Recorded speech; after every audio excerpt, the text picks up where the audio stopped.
Okay guys, got Michelle's K member out. It had a hell of a mouse nest in it, but it's in really good shape. Show you guys the underside here. Yeah, it's not all dented up or nothing. Very nice small block. 67 to 72 A-body biscuit mount K member. But I'm gonna get it all cleaned up, sanded and painted. Just want to share with you guys what I find to happen with these K members.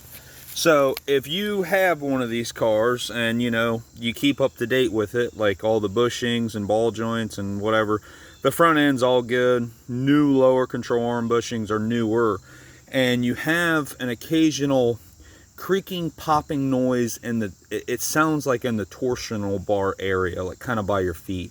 You're backing up and you hit the brakes and you hear a creak or a pop. You're slowing down and you're going to turn, you hear a creak and a pop. Well, this is the culprit right here. All Chrysler did was weld just this side of the K member, this metal sleeve, into this sheet metal K member. This pivot pin, which is attached to your lower control arm, goes into that K member. And on a Mopar A body, BE, whatever body, they're all the same.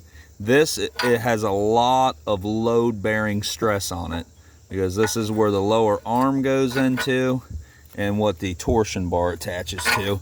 And what will happen is it will crack right around this weld, and this sleeve will actually be kind of rattling around in there to some extent. So what it'll actually be doing is moving, and that's when you'll have your creaking and your popping. So it's a lot of work. You got to pull the lower control arm strut rod, remove the torsion bars, and you have enough room to get in there and weld it and fix it with the steering box and stuff. But yeah, you'll want to re-weld where Chrysler welded this up. Now you won't want to get on this ledge right here, because that's what your pivot shaft, that's what that washer sits against. And you don't want to make it so this lower control arm's any further back into the car. So you want to stay off that ledge there. And if you do happen to hit it with some weld, you want to just make sure it's, flat and flush. But anyways, you'll have to re-weld it. Now, that's going to fix it, but it's not going to fix it. I'm not going to say it's not going to fix it for very long, but it will crack again. So after you get it all welded up, what you'll want to do, and this washer is going to need a little bit of work, but what you're going to want to do is reinforce it with a washer. I'll show you guys over here.